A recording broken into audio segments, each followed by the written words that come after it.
বর্তমানে সোশ্যাল মিডিয়ায় গুজব এবং বিভ্রান্তিকর তথ্য ছড়িয়ে পড়া একটি সাধারণ বিষয় হয়ে দাঁড়িয়েছে। কেয়া পায়েল এবং শাকিব খান নামক দুইজনের গোপন ভিডিও ফাঁস এবং খবর সম্প্রতি সোশ্যাল মিডিয়া ভাইরাল হয়েছে, কিন্তু এটি পুরোপুরি মিথ্যা এবং এই ধরনের ভিত্তিহীন খবর শুধুমাত্র ব্যক্তিগত ক্ষতি ও বিভ্রান্তি সৃষ্টি করে। বিশেষজ্ঞরা বলেছেন, কিছু মানুষ নিজেদের স্বার্থ ও চরিতার্থ করার জন্য এমন ভুয়ো খবর তৈরি করেন এবং তা দ্রুত সোশ্যাল মিডিয়ায় ছড়িয়ে দেন। এই ধরনের মিথ্যা খবর কেবল ওই ব্যক্তির মানসিক স্বাস্থ্যকেই ক্ষতিগ্রস্ত করে না, বরং পুরো সমাজে বিভ্রান্তি তৈরি করে। গুজব থেকে নিরাপদ থাকার কিছু উপায়। নাম্বার 1, তথ্য যাচাই করুন। কেয়া পায়েল বা শাকিব খানের বিষয়ে যে খবর ভাইরাল হচ্ছে সেটি যাচাই করা অত্যন্ত জরুরি। কোনো ভিডিও বা ছবি শেয়ার করার আগে তার সত্যতা নিশ্চিত করুন। নাম্বার 2, বিশেষত সোর্স ব্যবহার করুন।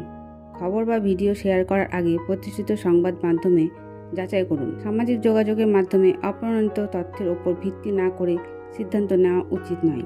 নাম্বার 3, আইনি পদক্ষেপ। যে কোনো ব্যক্তি যদি এই ধরনের বিভ্রান্তিকর খবর শিকার হন, তাহলে এই আইনি ব্যবস্থা নেওয়া উচিত। সোশ্যাল মিডিয়ার মিথ্যা তথ্য শেয়ার করা একটি অপরাধ। নাম্বার 4, নিজে সচেতন হন।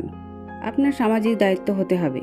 যে কোনো তথ্য শেয়ার করার আগে সেটির সত্যতা যাচাই করুন এবং গুজব ছড়ানোর বিরুদ্ধে সোশ্যাল মিডিয়ায় সচেতন ছড়িয়ে দিন। তো ভিউয়ার্স, এই ছিল আজকের প্রতিবেদন। পরবর্তী আপডেট পেতে আমাদের সঙ্গে থাকুন। ধন্যবাদ।